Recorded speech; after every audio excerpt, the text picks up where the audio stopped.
to Sir Tim and Kate Witchinger, My adopted Sash fathers. Being an inaugural title holder is hard. You don't have Sash parents to reach out to if you have questions or concerns, so you find your own. Tim and Kitty became that for me. With a cigar in hand, we have shared laughs, tears of joy, tears of sadness, and so many amazing memories. Tim was a surprise part of my Midwest fantasy, and when I won, he came on stage crying tears of joy. We have shared so many adventures together, and I'm so proud to be All's adopted Sash daughter and Jet's half-Sash sister.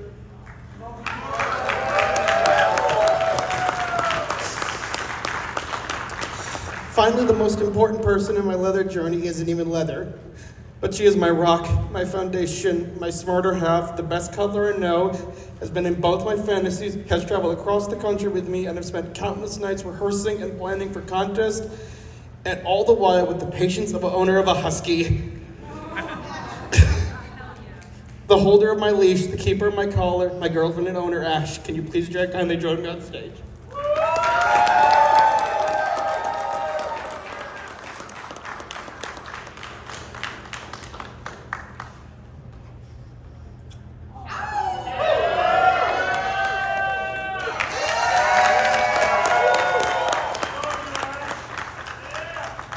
Before I announced I was running for Midwest, I reached out to past and present title holders, some of which are actually in this room, and asked them common title holder pitfalls.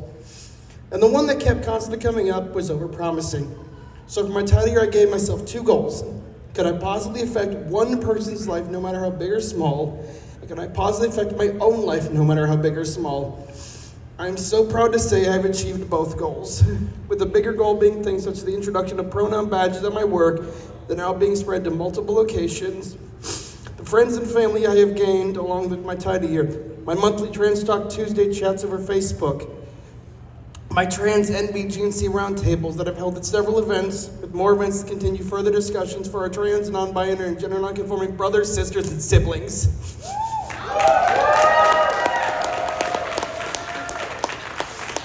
My personal goals were, I just passed my first year of sobriety, my first year medically transitioning,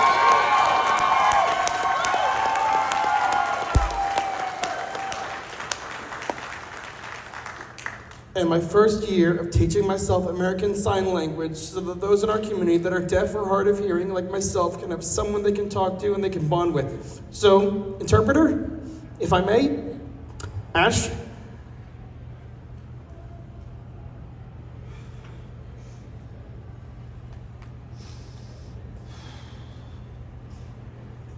I am learning ASL to help the deaf and hard of hearing people within our community to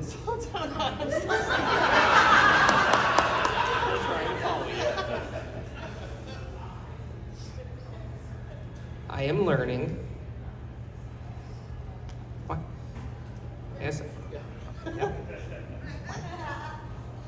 Preparing people in our community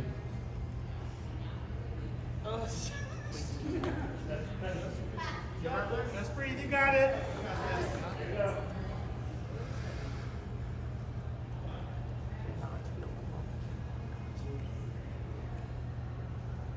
to not feel unwelcome and alone. Am I a good interpreter? No. But I'm still learning.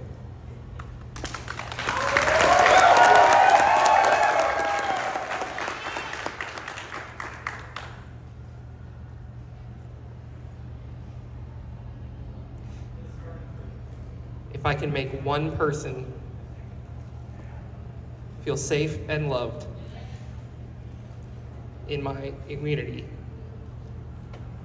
my year was successful.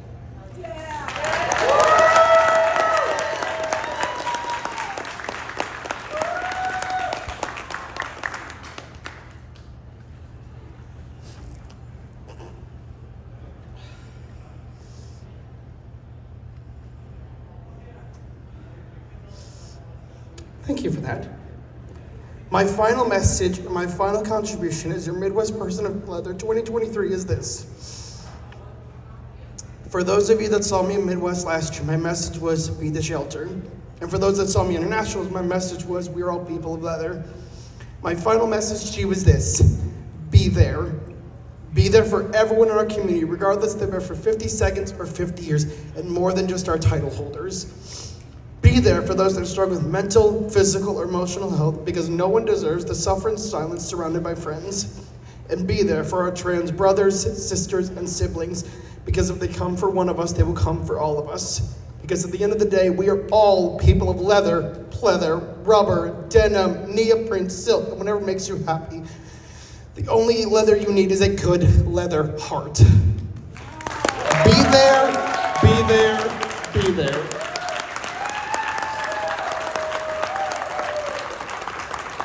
I'm almost done, I swear. My final contribution as your Midwest Person of Leather 2023 is my interpretation of a new pride flag. I have been working on this flag with the help of over 400 members across our community, across the age, sex, gender, and binary spectrum over the last 6 months.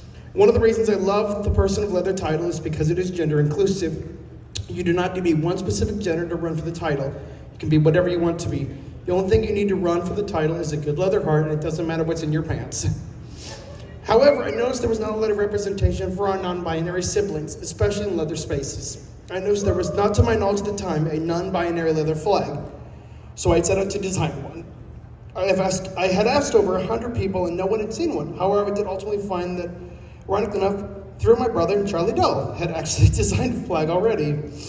And while I love its design, this is my interpretation of it, so thank you, Charlie. I wanted a flag that could stand on its own while still paying respects to its roots.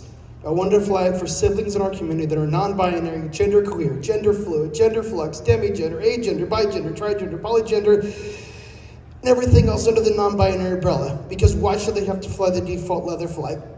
Why can they not have their own? So I set out to create my interpretation of the Leather NB Pride flag.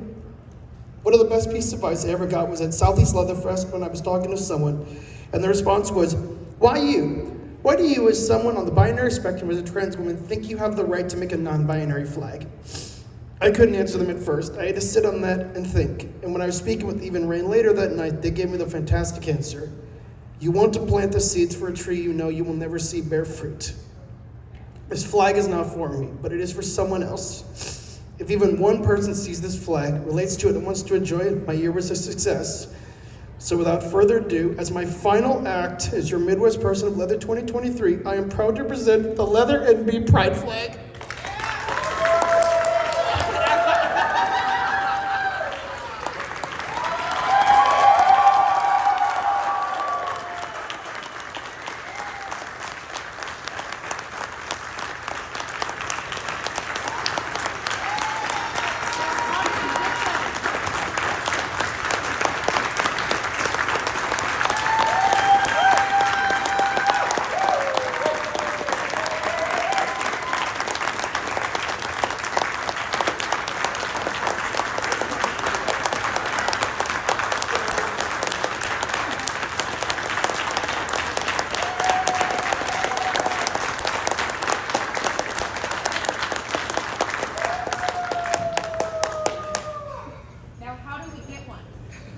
I will discuss that later. They have plans for it. Good. It's a Please take this away from me. Give it up for Pop Smart, guys. Peoples. That was absolutely beautiful. You know what else is absolutely beautiful?